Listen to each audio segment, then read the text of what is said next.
So, you want to bag your Toyota Fortuner.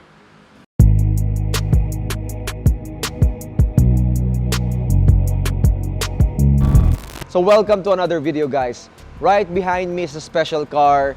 It's my car. It's the company's car. It's Fitment Engineering's Toyota Fortuner. It's a 2017 model Toyota Fortuner base model manual transmission with a roof luggage, 22-inch wheels, OEM, and it looks like a fucking Euro-inspired build. So it's actually, yes, bagged. We used Airlift performance management system for it, and we're gonna debut Airlift sa inyo dito sa Fortuner namin. Why? Because we are now catering Airlift performance. Courtesy of Angie King, owner of Carporn Racing, we are now the authorized dealer of Airlift performance in the Philippines. So we're gonna show you the difference of what we have, Fitment Engineering Management System versus Airlift. If you're curious to have this type of brand for your system, then let us know. So madami tayong pag-uusapan besides that, okay? We are also gonna talk kung bakit namin to in-airsus, bakit natin to, or kung gaano kahirap i-airsus ang Fortuner. And it's actually one of the most difficult ones, but let's discuss nonetheless, right? So, right off the bat, we're going to tell you that it's not easy. And the purpose and the utilitarian purposes of having an airsus for a Fortuner is actually really good. One common problem for a Fortuner is the squatting. The Fortuner tends to squat on the rear side, so it looks like it's dropped in the ass like this one. Yan. When you're loaded up, and you can actually fix that by doing air suspension. So as you can see, we're actually controlling the system with Airlift's phone management or phone controller. We'll show you a lot later on. Pero, let's get right into it. I know madami nagre-request nito, and I know most of you guys know my Fortuner as the workhorse of this company, and it has served a lot of purpose for us. And let's now talk about it. And it's gonna be an exciting video. I'm actually personally excited kasi it's my car. So, let's get right into it. Hello and welcome, guys. Nasa loob tayo ng wheel well ng kotse natin. Hindi na namin to tinaas o ginakstan kasi visible naman yung airbag from this view. So, right off the bat, it's a wishbone type suspension. So, ang Fortuner natin hindi siya lumiliko o gumagalaw o pumipihit. In English, the shocks doesn't pivot on an axle or on an axis. So, we have our airbag here, and we have the shock absorbers converted to accept the air springs. One thing to note about the front side of the Fortuner is this is the most difficult part of the build. If you would notice, we have a customized shock mount here, or rather, the airbag is not above the strut. It's actually lower, or in the middle part of the strut. Customizing this type of shock is quite difficult. You need a good machinist. You need to do some 3D modeling. You need to mock it up. And this cowling here, okay, kailangan mo ibuka yan. Previously, when it's on springs, it is not opened up like that. So you need to open up the cowling ng ating spring cover, and it's a lot of work. So just want to show you the dynamics of the airbag. Okay? So we can actually air it out kahit nakakabig yung manibela, and that's gonna actually hide it from you rather. So I can just lift it up to show it again. As you can see, squashed yung ating bag sa loob. Okay? Because of the weight of the Fortuner.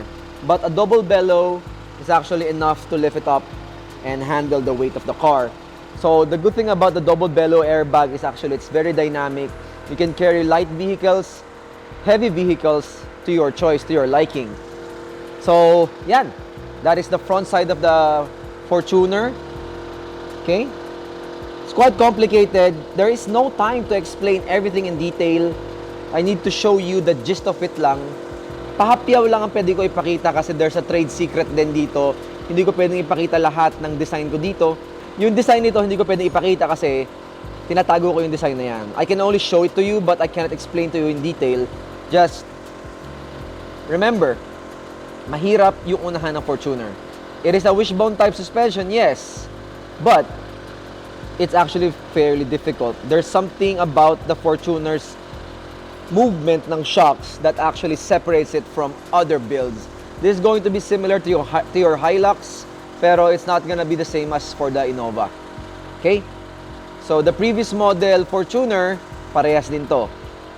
So yun lang naman, something to note. Okay? It's there. It's right there inside. Anyway, dun tayo sa likod. So right now, we're actually inside my rear wheels. If you would notice, hindi ko na kasi tinanggal yung ating gulong, ginakstand yung kotse. The boys are quite busy doing client cars, but I want to show you something about the rear suspension before we actually, move on to the system and everything. So Fortuner's rear suspension is quite easy. Alright, shout out nga pala sa Airlift Performance. We have some Airlift Performance height sensors on that side. Okay, that's something nice to see. Then back to the airbag. Something to note about the rear suspension ng Fortuner, it does not camber. It's actually on a live axle. Okay? Pero meron siyang mga arms dito. Inverted arms siya. So the movement of the arms just move up and down on this axis. So, ano ba masasabi mo sa rear suspension ng Fortuner? Madali. Kung gaano kahirap sa unahan, gano'n naman kadali sa likod. Okay? That's something you need to know. Okay? It's quite spacious. There's not much obstructions that you will have to be worried about. And double bellows can actually carry the suspension as well. Sorry for the dirt. Okay? Sorry for the dirt because this Fortuner is our bread and butter for movement talaga. So, it's just, gulpitong Fortuner na to. So, as you can see, the bags are quite worn out already. There's some cracking. It's because we beat the shit out of this Fortuner. This is our benchmark for worst case scenario. Okay, we have put 80,000 kilometers on this car since na air suspension siya. And it has been serving us really well. Okay, it's been running on bags since 2019 and I feel happy about it. It has not given me problems. This is a real world scenario. We have the fittings underneath. So I'm not gonna lie to you. I'm gonna show you the mileage of the car later. It does last. Air suspension does last. As long as you do it right on the first time, it will last and you can actually do some crazy stuff with it. So, that being said, yun lang naman ang mga notable things. As I said kanina, maluwag tayo sa all sides. Nothing to worry about. Kung gaano kadali yung likod, ganun kahirap yung unahan. Kung gaano kahirap yung unahan, ganun kadali yung sa likod. I hope this actually makes sense for you. And now we're going to move on to the back side of the car. Dun sa may spare tire where we actually place the system in exchange for the spare tire. What's up guys? We're actually underneath the car. So, kita nyo naman, madumi pa tong system natin. I'm probably gonna do another video of the Fortuner showing you a proper build for it. This is just, this was our first initial mock-up before. But we are using a cage for it, like the Navara. So, pag hinoise down mo yung cage na yan, everything goes down. Easy to use, easy to replace the tank, easy to drain the tank. So we are using a 5-gallon tank from AccuAir, and we have 2 pumps. These are X44 clones that are actually really, really robust. It's been there since, I don't know man, ang tagal na. So that's what I've said before, that this car is bugbog. Hindi ko talaga to nilinis for the sake of makita nyo kung gaano katindi ko to ginagamit. Imagine that, wala kang filter yung isang side, it's not even having problems. So, this is like a rugged version of what we do. This is like real life scenario. Gaano katagal nang ginagamit tong Fortuner for operations without care. This is, ngayon lang to na maintenance. And it really goes to show it will last. Okay? So, external mounted tayo. Sa labas ng kotse, minamount yung mga system for the noise, accessibility. Paano yung spare tire mo? Well, I have a roof luggage. So, wala tayong problema sa spare tire natin. Okay? So, yun lang naman sa likod. Nothing fancy. I traded the spare tire for my system. So, that should be fun, right? Okay? Not our best work. It's our car. So, you won't be... and it's our company car. we don't put much effort on a car that we'll beat up, we'll beat the hell out of. Let's move on to the nitty-gritty, the system itself sa taas. Okay, now we're at the third row of the car, third seating row, where we actually have the Airlift Performance Manifold. So yan yung valve block ng Airlift. It's actually hidden on the tool tray. So originally, ganito siya. So as you can see, makikita mo sa panel ko kung gaano kabugbog ang Fortuner ko. So pardon the dirtiness or the ruggedness of my Fortuner because we use it for operations talaga. It is not something we use for family. As you can see, we actually switched it from our first generation Fitment management system to Airlift Performance management system. We're gonna see how far the Airlift Performance manifold can go. Can it handle the stresses of a workhorse Fortuner? Kasi our system actually survived the stress test. So, just goes to show you na hindi namin bine-baby yung mga gawa namin. Binubugbog namin yung gawa namin. And etong Fortuner na to, yung pangbugbog namin. The Airlift Performance is gonna go under serious and a lot of stress tests. So, the nice thing about the Airlift Performance is that it's just packaged in one block. So, itong buong ito guys ay yung module niya at yung valve niya in one. That's something I like about the Airlift Performance is magkasama na in one package yung valve, module, Bluetooth, everything's there in one unit. Bibili mo lang to, meron ka ng air suspension management system. That's it. Put some power on it. Isang socket lang sa ilalim. Done. Bada bing, bada boom. Okay ka na. That is something that you can do and I want to do in the future for Fitment, but I don't have the money for it. As you may have known, we are just a growing company. And Airlift Performance has been here since 1940. So they are a big company and we're trying to one-up what they have. It's gonna be a difficult process. Pero, nonetheless, it was actually a fun experience to install Airlift Performance. Now, let's go to the driver's side of the car so we can actually show you yung remote niya. And I'm actually gonna show you how old this car is or how beat up this car is. And to show you how strong Toyota can be, you know? Let's go. So, hello and welcome sa cockpit ng aking Fortuner. As you can see, visible wear and tear on the steering wheel. Okay? Sa mga papawis na kamay na mga nagmamaneho ng kotseng to. So, we are actually at 160,000 kilometers. So that gives you a testament on how long we have been beating the shit out of this car. So this car is not sariwa. We actually really bought this car for company purposes only. It's a company car. And we put the air suspension nung 80,000 kilometers pa lang yan. And we have put 80,000 freaking kilometers on the car with air suspension and gives you, if that does not put you on the side ng air sus, I don't know, that just goes to show na it will last. And company car pa namin siya. So, we have our Airlift management system here. Ito yung remote nila. Besides the phone control, they have a dedicated remote. Okay? So, the thing I like about it is that it's actually a physical remote. Okay? Airlift Performance, kudos to you. We're actually going to stress test this as I told you kanina. Bubugbugin natin siya. So, operation as follows. Mayroon siyang tatlong preset. 1, 2, 3.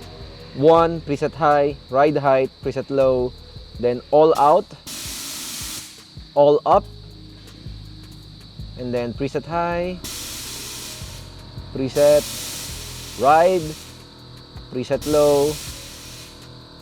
So all of that good shit. Then it has a wizard for you to actually access. You can access your displays, operations, setup. If you want to know more about that, just watch the Airlift Performance videos. Pero I am going to stress test it. This is running on 3H. Ibig sabihin may height sensors tayo. Meron din tayong pressure sensors. So similar to what Fitment has. Side note, dito ko binase yung Fitment management system. Lahat ng meron si Airlift, siya yung gusto kong gayahin nung nagsimula ako. And I've actually come close to copying everything that it has. Or not copy, or be inspired of, or hango dun. Okay? Yung mga features na gusto ko dito nilagay ko sa Fitment. That's what I mean. Okay? Hindi ko lang gusto yung pag-operate ng presets, but you know, that's a nitpick for me. Hindi naman lahat perfect. You really have to get used to what they all have to offer. So, yeah. Something to take note. Okay? So, welcome back. Sorry, because we don't have much time to do this video. A lot of people are requesting for the Fortuner. So, might as well, ginawa ko na rin siya. Pero, sorry for the format. Hindi ko na siya na jack stand. Boys are busy doing other cars. It's ECQ, but we still have a lot of clients, so thank you. So yeah, we have the Fortuner here now. We showed you the front suspension na napakahirap. We showed you the rear suspension na napakadali. We showed you the new system na ginagamit namin. Okay? We're not phasing out our system. We're just adding Airlift to our inventory. You might want it. Some people just are just very brand conscious. They want something made in US, made in ganito. So, I understand. That's why we're actually shouldering Fitment and Airlift performance in our shop. Now, let's talk about the Fortuner. Mamaya na yung mga ibang bagay na yun. The Fortuner is a good platform for stunts. Obviously, does it not look good? So, maganda siya. It looks great. Kung gusto mo mag-stunts na Fortuner, pwede.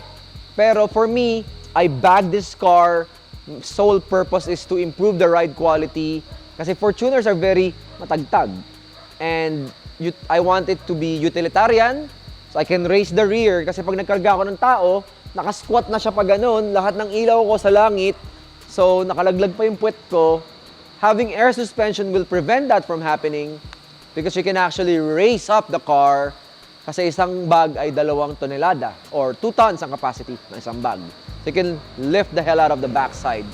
So, if you're using the Fortuner as a utilitarian car, like me, kasi it's a sports utility vehicle, then air suspension is a must for you. You can go for off-road shocks, you know, you can go tane, shock absorbers, lowering spring, up to you. Pero for me, if you have a Fortuner, get one of these and it will just feel better. Okay? You'll feel more confident. You can take it anywhere. The utility side of air suspension, lamang sa Fortuner. Okay? Parang Navara lang yan. Yung Navarang ginawa namin. Mas lamang yung pagka-utility niya ng air suspension dun sa utility vehicle natin. And that's just my opinion. But if you're going to stance the hell out of the car, kaya niya, pwede, pogi din naman. It's just your execution that will follow. Okay? Take it with a grain of salt. I love my Fortuner kasi it does not break down on me. Even if it does, small problems lang, like starter, battery. But overall, it's one hell of a workhorse. Kudos to Toyota for building a good engine, building a good chassis, and kudos din siguro sa amin, sa air suspension namin kasi it survived 80,000 kilometers. So if you're wondering, kaya bang tumagal ng AirSus? Kaya mo bang bugbugin ng AirSus? Pwede ko bang gamitin ng AirSus panghataw? Panghakot? Yes, you can. Basta magawa mo ng tama. And this is our proof. We're not plugging our business lang. It's real life scenario. 160,000 kilometers yung kotse ko. Ikaw na lang mag-isip. Kung magdududa ka pa rin sa AirSus, you're living in a rock. Under a rock. Okay? So, that's going to be it. Sorry, medyo konti lang yung content for this one. Masyadong madaming dapat pag-usapan dito. Yun ang ibig sabihin. Na I have to compress it in one video. I hope I tackled most of what you will be needing. I hope na explain ko rin sa inyo yung purpose o message ko for this car. And maybe when I have a proper Fortuner build na malinis, na hindi naman ganito kabugbog, at hindi akin, I can probably do another video. But for now, you're stuck with my car, the workhorse Fortuner. Hope you liked that video. It's been Kyle from Fitment Engineering, and you're watching Fitment TV. So, you want to bag your Toyota Fortuner? This is how. See you guys on the next episode. Bye.